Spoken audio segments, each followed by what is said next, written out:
우리 이제 야생초 마음의 저자 우리 권진아 목사님은 잡초가 이제 인생 최고의 스승이라고 했어요. 왜 잡초가 스승입니까? 글쎄 뭐 하여간 사람들은 잡초를 스승이라 그러면 웃긴다 그러겠지만 그래서 이제 옛날에는 몰랐어요. 근데 이제 이 한옥집에 들어와서 살면서 잡초랑 이제 사귀면서 그 잡초도 풀들도 움직여요.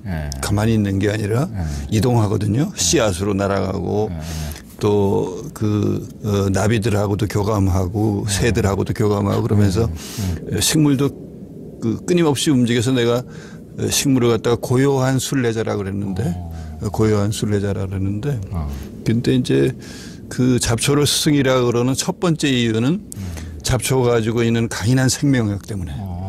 그러니까 그 잡초는 잡초 자체가 강한 건 아니에요.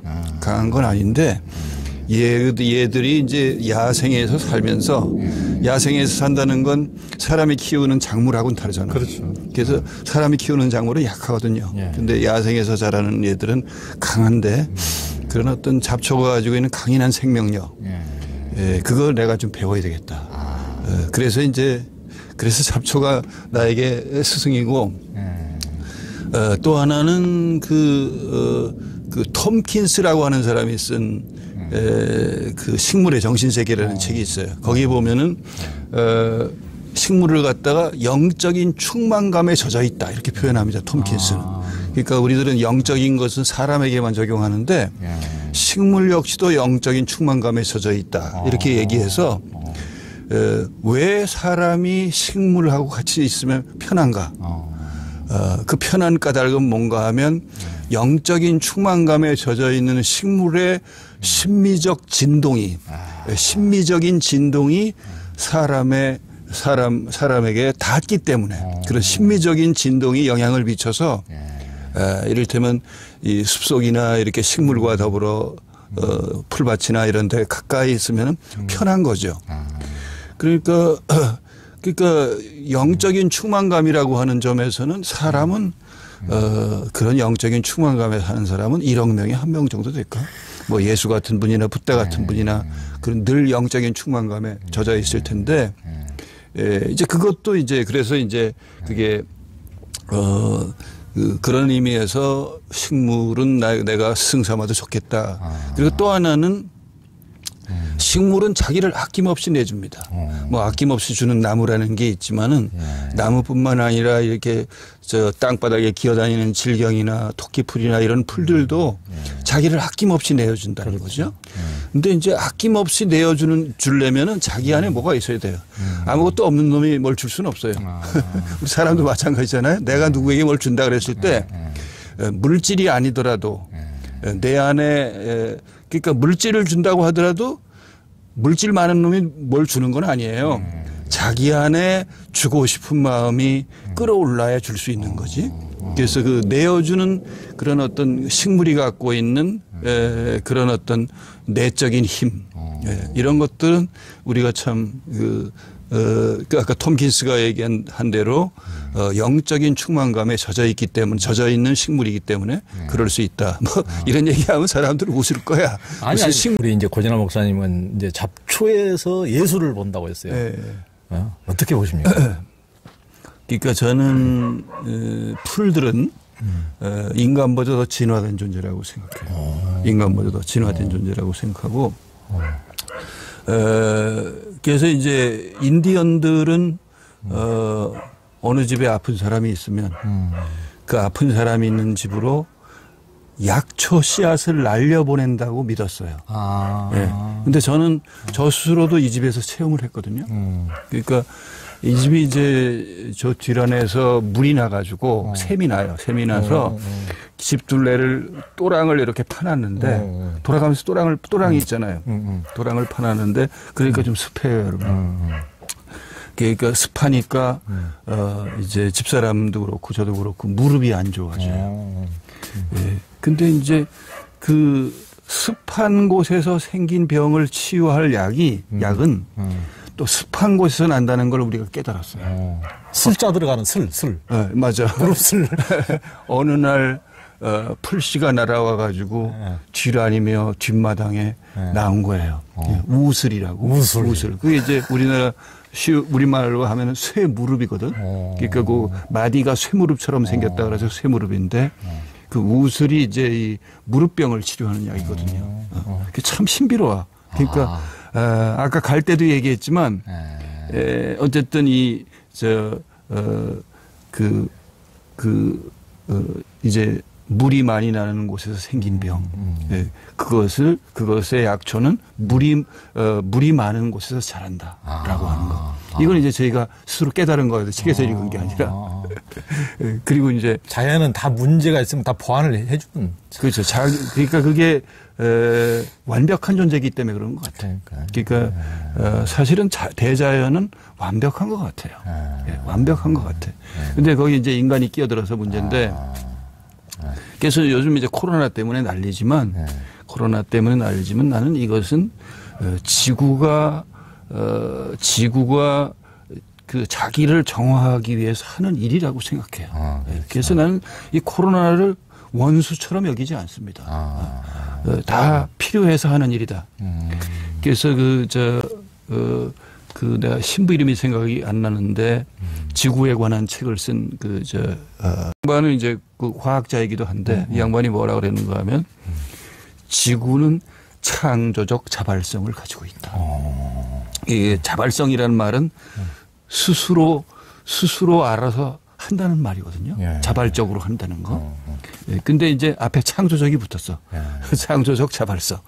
끊임없이 지구는 창조적인 자발성을 발휘해 가지고 뭔가를 새롭게 창조하는 거예요. 그러니까 저는 코로나 바이러스 같은 경우도 지구의 창조적인 자발성이 발휘된 경우가 아닌가. 그렇게 해서 결국은 지구 생명을 유지해 나가기 위해서는 이런 아픔이 필요해서 우리에게 온 것이 아닌가. 뭐 이제 그런 생각을 합니다. 이제 식물들은 아픈 사람이 있으면 그 사람 가까이 씨앗을 날려가지고서 그 사람을 치료한다 그랬잖아요. 그러니까 타자의 아픔을 치료하는 존재. 그걸 저는 그리스도라고 생각합니다. 그렇죠. 그리스도라고 생각해요. 그러니까 잡초에게서 내가 그리스도를 본다고 그랬는데 식물에게는 그런 그 영적인 충만함이 있기 때문에 그렇죠. 이를테면 우리들은 뭐 말을 이상하게 끼워 맞춘 것 같지만은 사실은 내가 이제 그 식물들과 더불어 살면서 얘네들은 그야말로 우리가 필요로 하는 거, 우리가 결핍하고 있는 것을 채워주는 존재가 아닌가. 그래서 그렇죠. 저는 그런 생각을 하는데 만일 식물이 없었다면 우리 인간은 반쪽짜리 생을 살 수밖에 없을 거다. 존재 자체가 안 될 거예요. 존재 자체가 안 되겠죠. 그러니까 식물이 이제 어쨌든 그 자기를 우리에게 내어줘서 먹거리도 내주고 약으로도 내어주고 해서 우리 인간이 그래도 살아가고 자기 존재를 완성시키기 위한 노력을 할 수 있는 거 아닌가. 이제 그런 생각을 합니다. 그렇죠. 그 잡초는 아무리 힘들어도 자살하지 않는다는 말이 엄청 인상적이더라고요. 이 야생초 마음에서 이제 우리 고진아 목사님께 쓰신 말씀인데 아무리 힘들어도 자살하지 않는다. 그러니까 뭐 잡초뿐만 아니라 야생의 생물들은 다 그런 것 같아요. 야생의 생물들. 그러니까 사실은 질경이 같은 경우를 얘기해 본다면 다들 아시지만 얘들 서식처가 길바닥이잖아요. 그러니까. 길바닥이니까 사람들 발에 짓밟히고 자동차 발에도 짓밟히고 그런데 얘네는 그런 자기가 당하는 시련을 거꾸로 이용하는 거야. 그래서 그러니까 질경이는 어떻게 번식을 시키는가 하면 씨앗이 맺히잖아요. 씨앗이 맺히는데 이슬이나 비가 내리면은 그 씨앗 부분에서 젤리 같은 물질이 나와. 그래서 젤리 같은 물질이 나와가지고 달라붙은 거야. 그러니까. 발바닥에도 붙고 자동차 밖에도 붙고. 그래가지고 심지어 저 산에 임도라 그러죠. 임도 산에 난 길. 그런데도 가면 질경이가 있어요. 길바닥에 있단 말이에요. 뭐 어떻게 걔들이 날아갔겠어. 질경이 씨로는 못 날아가거든요.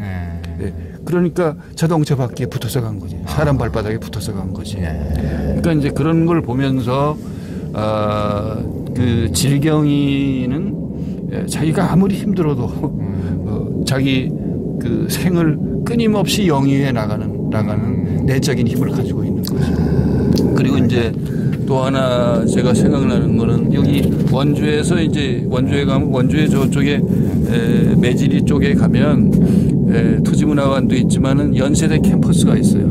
그러니까 원주 연세 캠퍼스지. 거기 그 앞에 매지 호수가 있어요. 엄청 큰 호수죠. 근데 그 동네 사는 매운탕집 주인한테 들었는데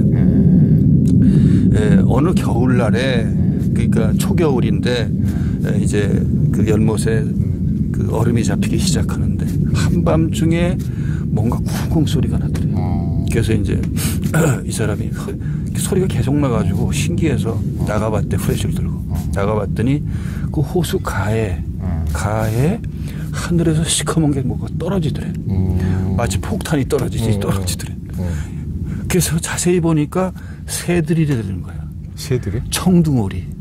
청둥오리들이 하늘에서 떨어지더라는 거예요. 떨어져 가지고서 떨어지니까 이를테면 얼음이 부서지는 거죠. 그러니까 얼음이 얼면은 얘네들은 먹을거리를 못 찾잖아요. 그렇죠. 그러니까 호수에서 주로 이제 물고기 잡아먹고 그러는데 얼면은 먹을거리를 찾을 수가 없으니까 얘네가 한밤중에 날아와가지고 그 얼음을 깬 거야. 와, 들이받았어 머리로. 자기 온몸을 던져가지고서 얼음을 깨놓은 거야. 이 사람이 프레시 비춰보니까 꽤 넓은 자리에 이게 이제 펼쳐져 있더라고요. 그래서 이제 그 얘기를 내가 듣고 나서 야, 사는 게 힘들어도 엄살 부리지 말아야겠다. 그러니까 야생의 존재들, 아까 제비 얘기도 했지만 야생의 존재들은 다 힘들게 살아요. 그러니까. 힘들게 살고 불편하게 살고. 우리는 이제 불편이라고 그러지만 걔들에겐 자연스러운 거지. 그렇지. 우리는 조금만 불편해도 힘들어 하지만은 걔들은 자연스러운 거야.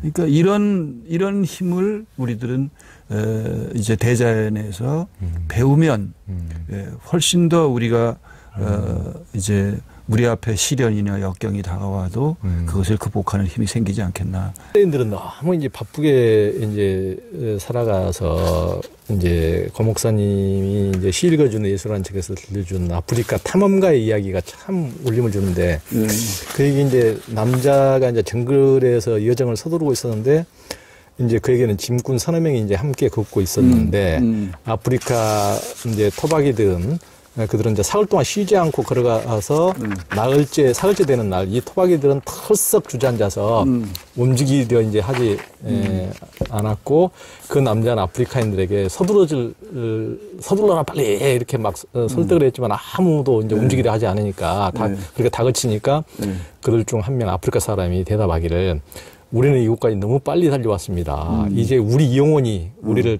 따라올 시간을 주기 위해서 기다려야만 합니다.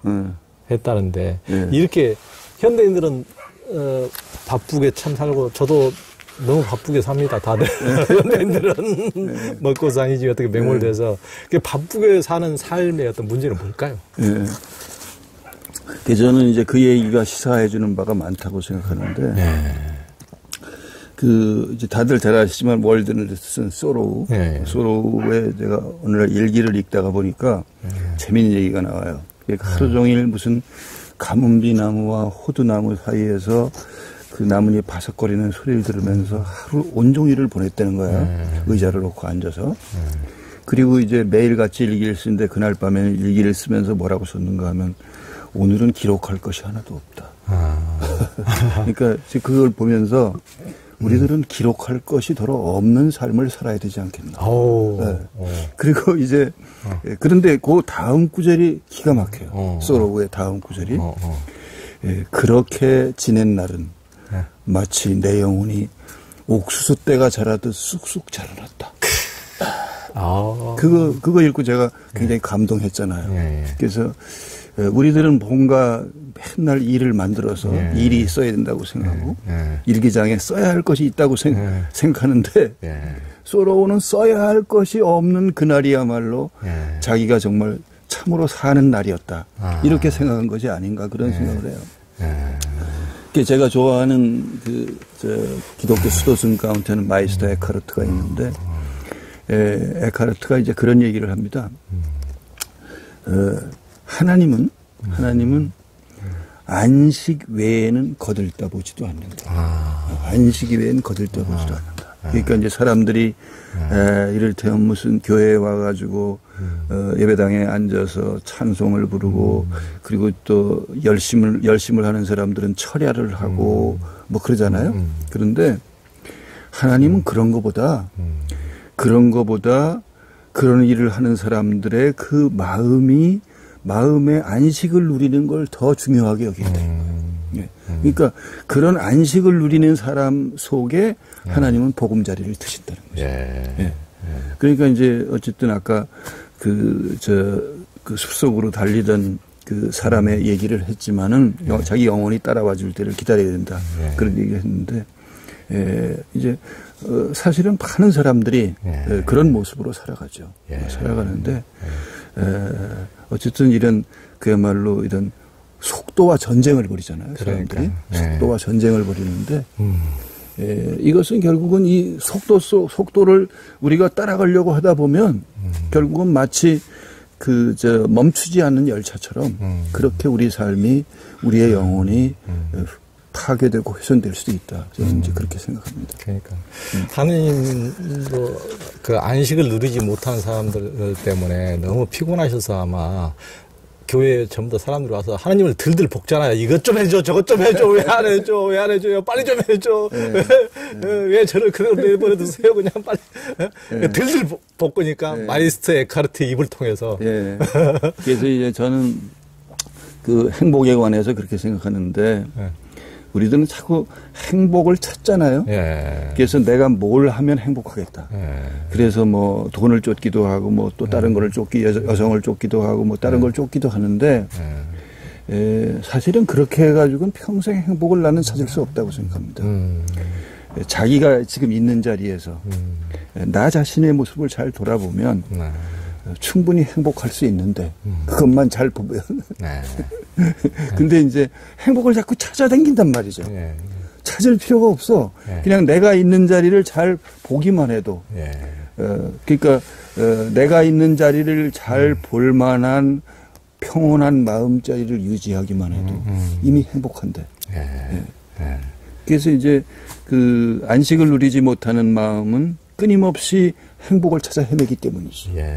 그러니까 우리들은 저는 이제 시골에 살면서 이제 그런 거를 느끼는데 그리고 이제 식물이나 동물들과 살면서 이제 그런 걸 느끼는데 쟤네들은 행복을 찾아 헤매지 않아요.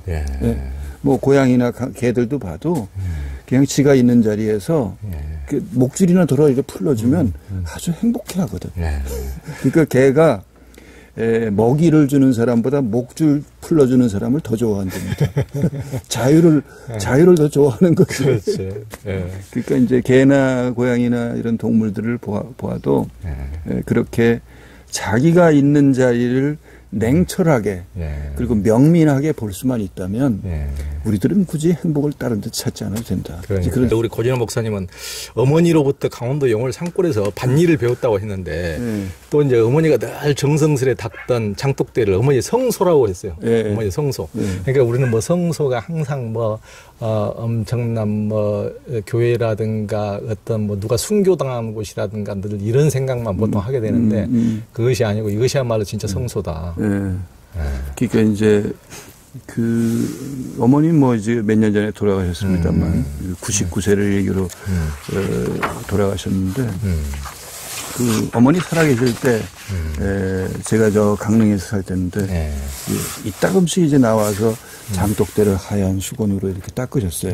그래서 이제 그게 감동이 와서 제가 이제 시를 쓴 적이 있는데 그러니까 마치 사제가 목사가 사람들 머리 위에 손을 얹고 이제 그야말로 그 축복을 하고 또 성례를 하듯이 어머니는 저 장독대 위에 그 물수건을 얹어서 그걸 닦는 모습을 보면서 어머니에게는 저 장독대가 어머니의 성소로구나.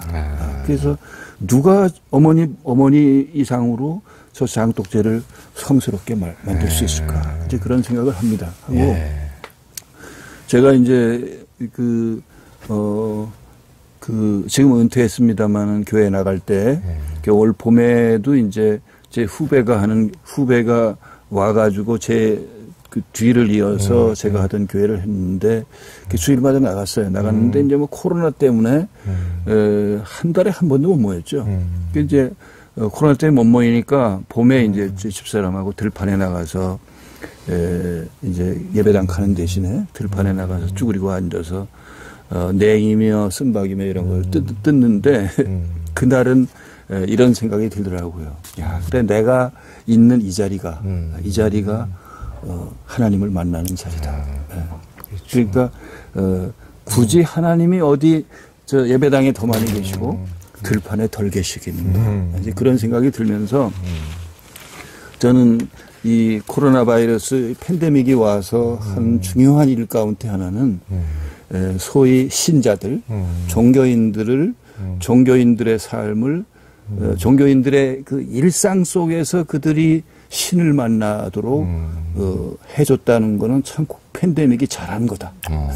물론 이제 이것 때문에 속상해하는 저 종교 지도자들이 많겠죠. 당장 모이지 않고 모이지 않으면 헌금도 안 모이고 그러니까 그렇게 생각하겠지만 그러나 한편으로는 이 팬데믹이 오지 않았으면 사람들이 자기의 일상 속에서 성소를 마련하지 못했을 거 아닌가. 그러니까. 이제 그런 생각을 합니다.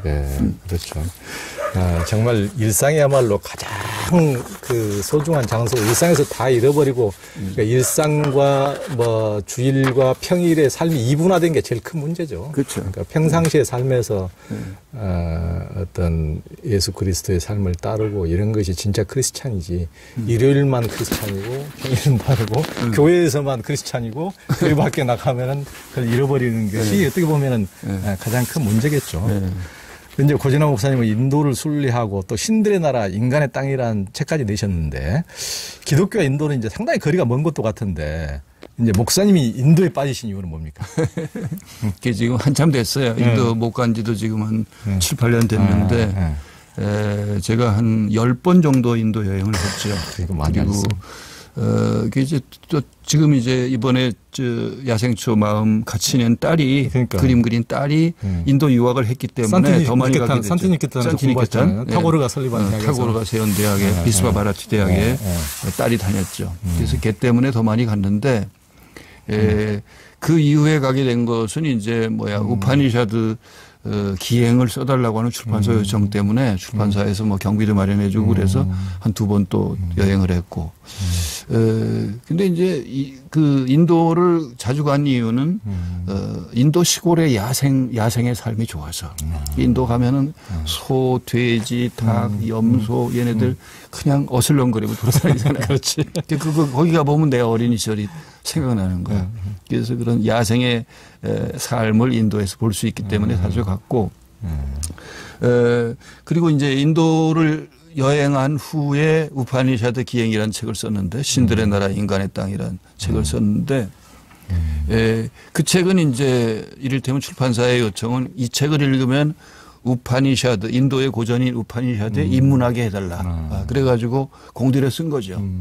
한 5년 정도 공부했었습니다. 그러니까 한 700매 정도 되는 분량의 책인데 그 5년을 거기에 매달렸으니까. 근데 그걸 공부하면서 제가 느낀 보람은 종교에서는 소위 신비라고 하는 게 중요하죠. 신비라는 말이 중요하잖아요. 근데 이제 우파니샤드는 제가 공부해 보니까 이게 그 신비주의의 원류라고 할 수 있습니다. 그렇죠. 거기 그 우파니샤드로부터 소위 신비주의라고 하는 것이 그 세상에 알려지게 된. 그래서 이제 뭐 내 생각에는 기독교나 아니면은 뭐 다른 종교도 우파니샤드와 무관치 않을 거다. 이런 생각을 합니다. 그래서 이제 저는 그 책을 쓰면서 이제 마이스터 에카르트와 많이 비교하면서 책을 썼는데 이를테면 제가 수로 생각할 땐 어쨌든 우파니샤드 공부를 통해서 내가 예수를 더 깊이 알게 됐다. 기독교도 더 깊이 알게 됐다. 이제 그런 생각을 합니다. 네. 우리 이제 고진아 목사님에게 기독교와 예수, 하나님은 무엇이고 또 종교란 무엇입니까? 네, 어려운 질문만 하시는데 조금 전에 이제 그 스님들 얘기를 했지만은 저는 이제 그런 잡초처럼 사는 스님들 이렇게 보면 그 종교가 그게 불교든 기독교든 종교가 그분들의 삶을 넓힌 게 아니라 그분의 삶이 종교를 넓혔다. 이런 생각을 합니다. 그러니까 사람들은 이를테면 내가 기독교인이 되면 저절로 훌륭한 사람이 되리라. 또 진리를 아는 사람이 되리라 이렇게 생각하는데 그건 오산이죠. 우리가 내가 어떻게 사느냐가 내가 믿는 종교가 세상에 좋게 알려줄 수도 있고 또 내가 믿는 종교의 그 종지가 넓게 퍼져나갈 수도 있는 건데 그렇지 않은 경우가 많아서 이제 아까 이제 그 잡초처럼 사는 스님들이 그들의 삶을 통해서 오히려 그들이 믿는 종교, 이를테면 불교면 불교가 더 세상 사람들에게 그 광의가 빛나는 거 아닌가 이제 그런 생각을 합니다. 그래서 이제 기독교에 대한 얘기를 어떻게 해야 될지 모르겠는데 어쨌든 기독교는 제가 자란 저에게 있어서는 제 모태입니다. 어린 시절부터 예배당에 옆에 있어서 골방지처럼 드나들기 시작해서 여태까지 왔는데 어쨌든 그 저에게 있어서 이제 오늘날 기독교가 욕도 많이 먹지만 그 예수라고 하는 존재는 특히 이제 그 청년 예수는 제 속에 제가 젊을 때 만났을 때부터 지금까지도 아직도 그 청년 예수로 제 가슴에 자리 잡고 있고 또 저를 늘 일깨우고 또 제가 그래도 더 망가지지 않고 어떨 때 전철 타가지고 전철에 이렇게 보면은 더러 이렇게 망가진 사람들 있잖아요.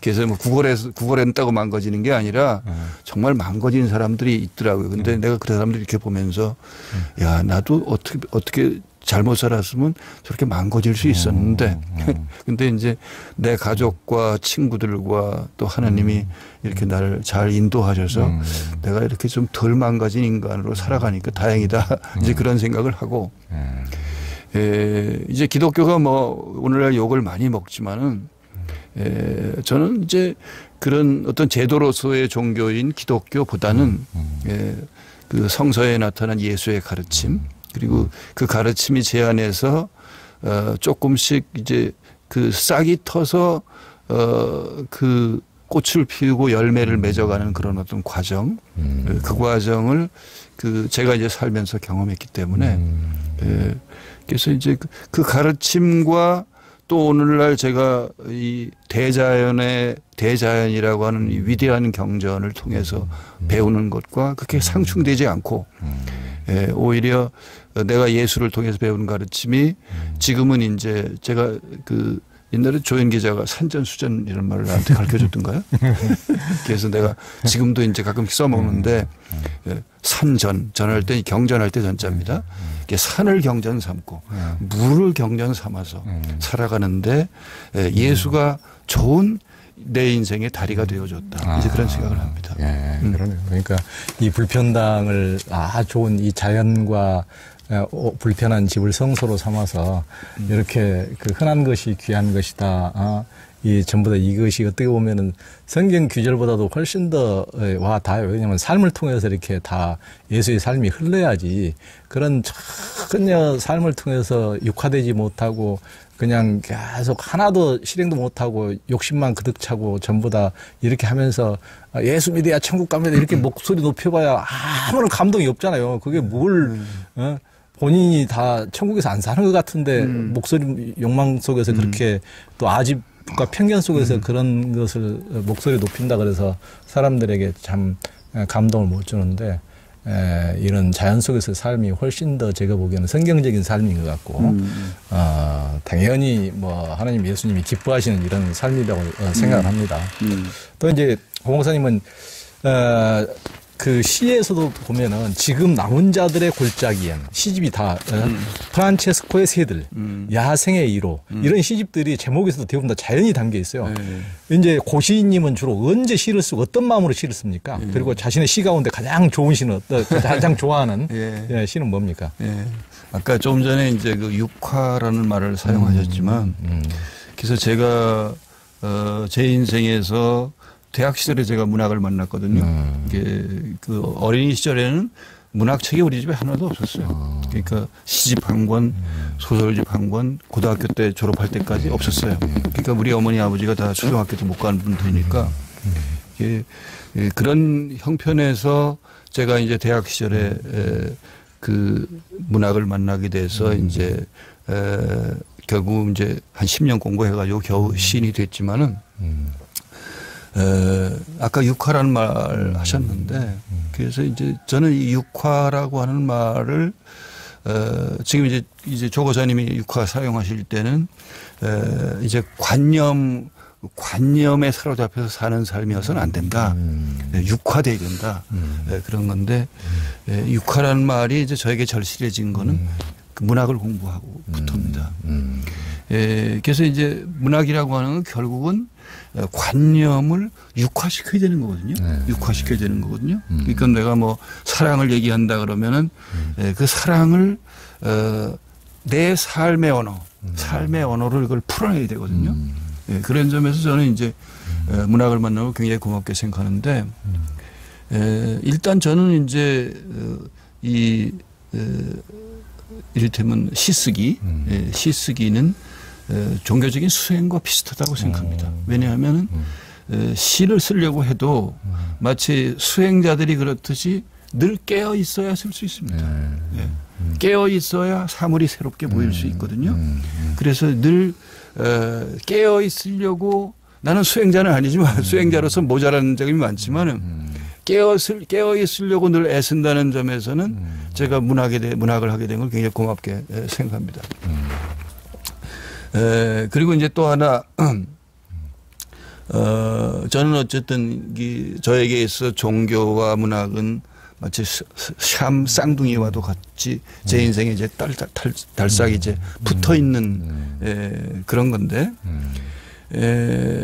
그래서 이제 돌아보니까 이제 그 문학은 제가 살아가는 어떤 종교적인 삶의 형식이 되어주고 또 종교는 그 제가 쓰는 그 글에 또는 문학에 내용이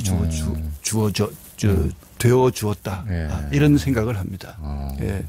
그러니까 이제 우리가 이제 경전을 봐도 그렇지만은 경전에서 문학은 굉장히 중요하잖아요. 그렇죠. 그러니까 예수의 산상수훈만 봐도 거의 시란 말이죠. 그렇죠. 그리고 뭐 구약성서에도 뭐 욥기라든지 시편이라든지 이게 다 시란 말이죠. 그러니까 사실은 목회자들이나 종교인들이 시를 모르고서는 경전을 제대로 읽을 수 없다고 저는 생각합니다. 그러니까 이제 결국은 문학이라고 하는 것은 경전의 충분 조건은 안 되지만 경전에 꼭 필요한 조건이다. 저는 이제 그렇게 생각을 하죠. 그래서 어쨌든 그런 생각을 하면서 문학에 관심을 갖다 보니까 제가 어느 날 시인이 되어 있더라고요. 그래서 이제 어쨌든 그렇게 해서 그런 인생의 길을 그야말로 그 문학과 종교라고 하는 두 개의 수레바퀴로 제 인생을 지금까지 굴려왔는데 제가 이제 우파니샤드 공부하면서 깜짝 놀란 거는 우파니샤드에서는 시인을 갖다가 크란티 다르시라고 부릅니다. 그 산스크리트어죠. 근데 그걸 풀면 무슨 뜻인가 하면 시인을 그렇게 크란티 다르시라는데 그걸 풀면 혁명의 눈을 가진 자라는 뜻입니다. 멋지지 않습니까? 예. 그러니까 이 고대어들이 정말 참 깊이가 있는 것 같아요. 물론 그는 혁명의 눈이라는 게 무슨 정치적인 혁명이나 꼭 이런 건 그것보다는 오히려 내적인 혁명, 영적인 혁명. 그런 걸 가리키는 거겠죠. 그래서 이거 그 산스크릿 시인에 관련된 산스크리트 보면서 굉장히 놀랐고 그래 시인은 혁명의 눈을 가진 자야. 그럼 나는 뭐야? 아직도 멀었잖아. 이제 이런 반성도 하고 그럽니다. 불편당에 와서 사시는 게 혁명적인 삶이에요. 그런가요? 요즘은 제가 주로 지구 생명들이 직면하고 있는 그런 문제, 생태적 위기를 어떻게 대처하고 극복할 것인가 이런 생각을 하는데 사실 우리가 지금 아주 그야말로 종말론적인 그런 위기 상황을 겪고 있잖아요.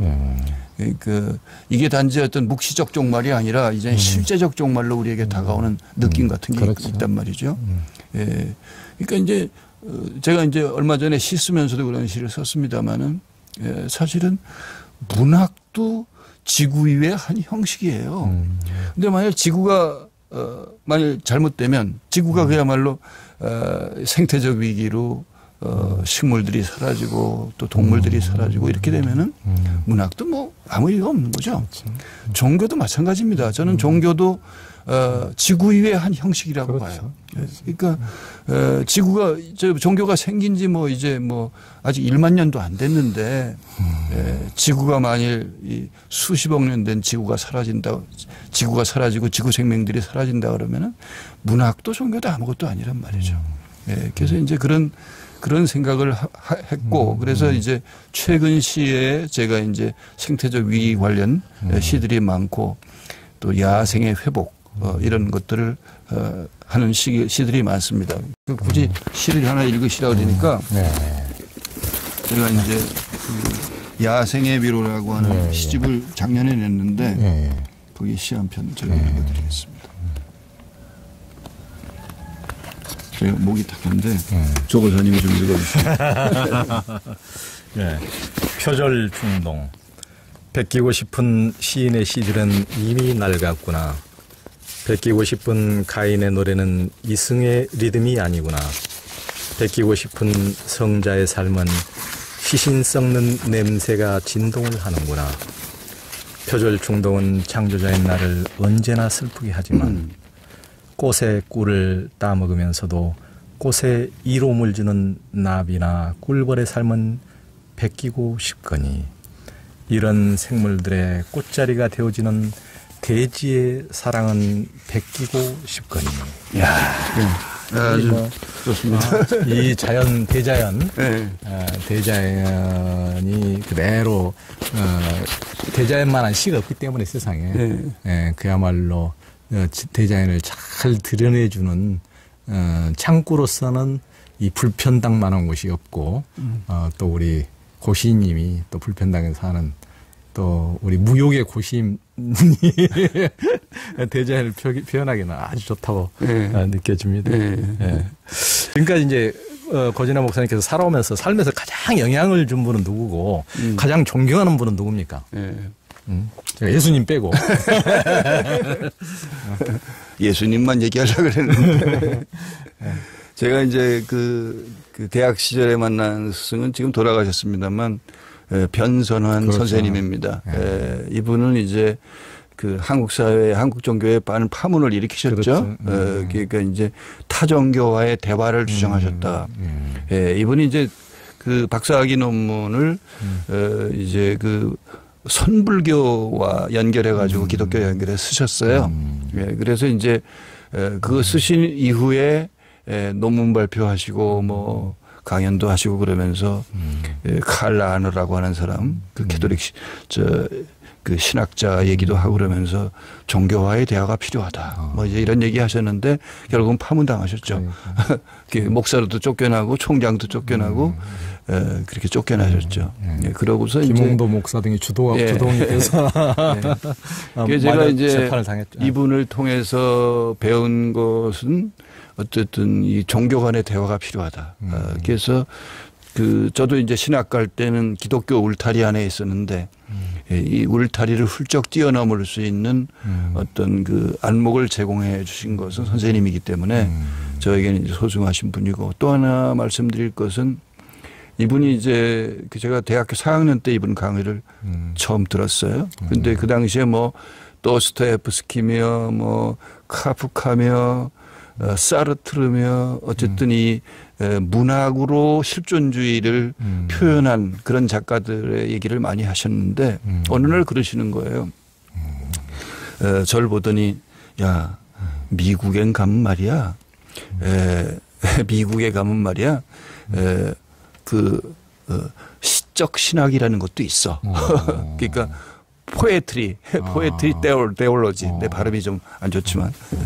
근데 이런 시적 신학이라는 과목이 있다는 거야. 그걸 읽고 깜짝 놀랐어요. 야. 그러니까 저는 이제 뭐 이 신학과 문학을 어떻게 연결해야 되는지 잘 몰랐던 상황인데 미국에는 그런 과목도 개설되어 있다는 거예요. 그래서 이제 그런 것들이 저에게 많은 자극이 됐죠. 그래서 제가 신학을 했지만은 시를 공부하면 나의 어떤 종교적인 생각 또는 신학적인 사상을 시적으로도 표현하고 또 시를 끌어들여서 이를테면 그 좋은 문학적인 산문도 쓸 수 있겠구나. 이제 그런 생각을 하게 됐죠.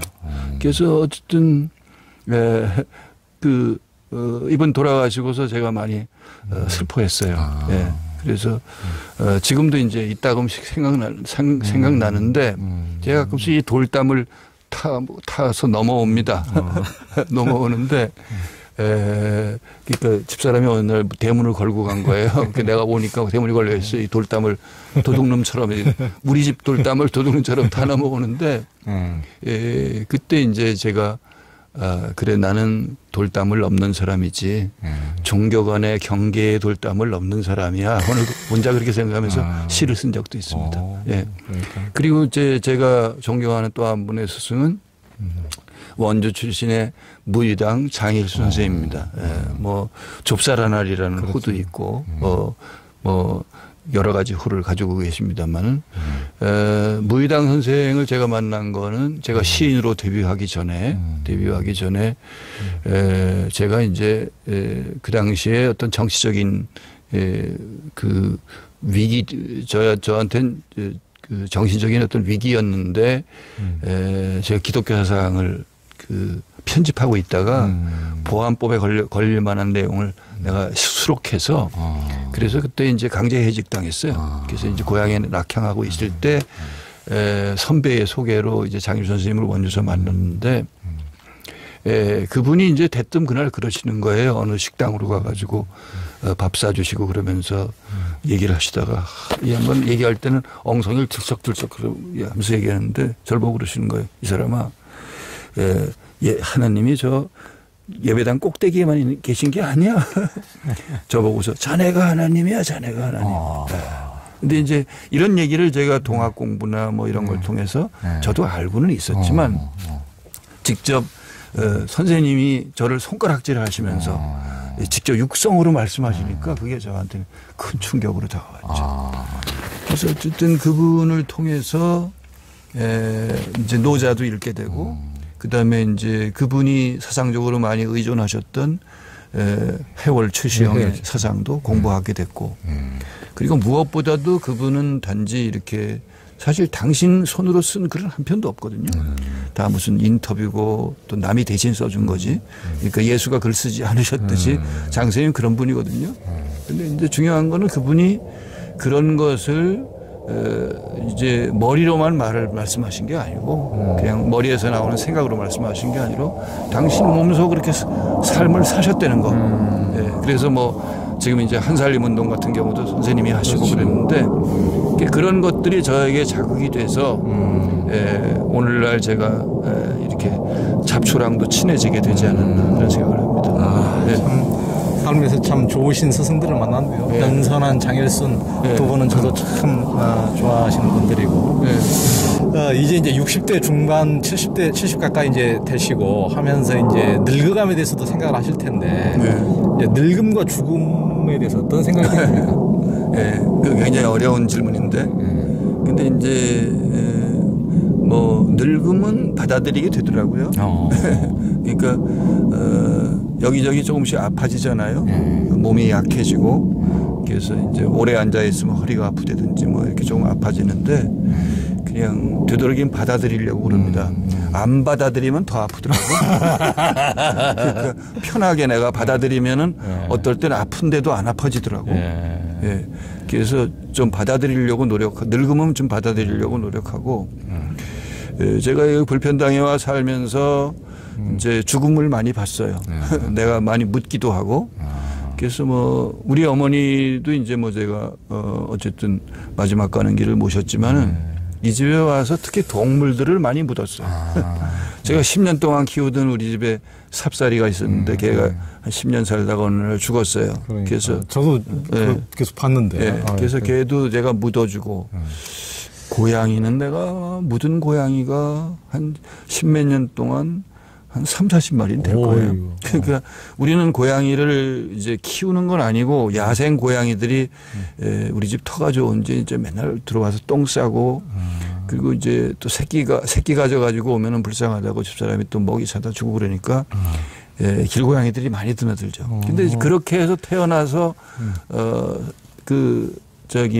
태어난 고양이들이 특히 겨울에는 뭐 감기라도 들면은 한꺼번에 다 죽는 경우도 있어요. 며칠 사이에 이렇게 죽기도 하고. 그러면 이제 그거 내가 다 묻어줘야죠. 근데 이제 걔를 묻으면서 그런 생각이 드는 거야. 얘들의 이 죽음이랑 내 죽음이 뭐가 다를 건가. 그래서 나도 이제 어차피 때가 되면 저렇게 갈 건데. 그래서 얘네들이 말없이 가듯이 나도 말없이 가겠지. 뭐 이제 그런 생각을 하고요. 그래서 어쨌든 걔들을 묻으면서 죽음에 대해서 조금씩 더 깊게 생각을 하게 되는 것 같아요. 근데 이제 죽음의 문제 자체에 너무 창념하지는 않습니다. 왜냐하면 우리 삶이라고 하는 건 동전의 양면 같은 거잖아요. 죽음과 삶이라는 건 동전의 양면 같은 건데 그래서 이제 저는 아직 살아있는 내가 소중하다. 그러니까 아직 죽지 않고 살아있는 내가 소중하다. 그래서 이제 사는 동안 내 삶을 살려고 그러죠. 그러니까 누구에게 떠밀려서 타인의 삶을 사는 게 아니라 내 삶을 살려고 하고 다만 이제 제가 늘 스스로에게 다짐하는 거는 내 삶을 사는 것이 이기적인 에고를 확대하는 삶이어서는 안 되겠다. 그래서 내가 가지고 있는 거 남들과 더불어 나누면서 그렇게 살아야 되겠다. 그래서 제가 생각하는 귀절 하나가 있는데 인도에는 라마 크리슈나라고 하는 유명한 성자가 있습니다. 이 양반은 이제 후세인들이 다 성인이라고 불렀는데 이 양반이 이제 딴 사람이 쓴 그 책 속에서 이 양반이 했다는 얘기인데 이 양반은 인도에서는 높은 계급의 사람이었는데도 그 천민 계급의 일을 했잖아요. 화장실 청소도 하고 다 그랬다 그랬는데 하루는 이제 그런 얘기를 합니다. 누가 질문을 했나 그러니까 선생님은 에고가 없으신 거 아닙니까? 그랬더니 나에게도 아주 희미하게 에고가 남아있다. 어떤 에고입니까? 그랬더니 나뭇가지에서 나뭇잎이 떨어지는 걸 보았느냐. 그래서 그 나뭇잎이 떨어지고 났을 때에 그 나뭇가지에 남은 희미한 자국 같은 그런 에고가 나한테 있다. 그래서 야 얼마나 문학적인 표현이에요. 그리고 감동적입니까. 그래서 저는 이제 그걸 내가 명명하기를 그건 사랑의 에고고 깨달음의 에고겠다. 이제 그런 생각을 하고. 그래서 이건 그 남은 생은 너무 심각하지 않고 너무 진지하지 않고 그래서 이제 우리 집 가훈을 내가 어느 날 선포하기를 쉴 새 없이 명랑하고 살자. 애들한테 그렇게 얘기했는데 그래서 이제 요새 아침으로 아까 집사람이 얘기했지만 산책 뚝길에 산책하는데 맨날 가면서 이제 음악 틀고 가면서 혼자 덩실덩실 춤추면서 왔다 갔다 합니다. 물론 춤이래야 막 춤이지만 뭐 남들은 영성춤이라 그러대. 그래서 그러고 살려고 그럽니다. 아주 우리 구 목사님 여기서 불편당에서 우리 권폭은 선생님과의 삶이 너무나 멋지고 앞으로도 명랑한 삶 이런 삶을 조금이라도 구경하시려면 이제 이게 야생초 마음을 보면서 우리가 이런 삶을 본받아 봅시다. 네, 감사합니다. 네, 고맙습니다. 고맙습니다.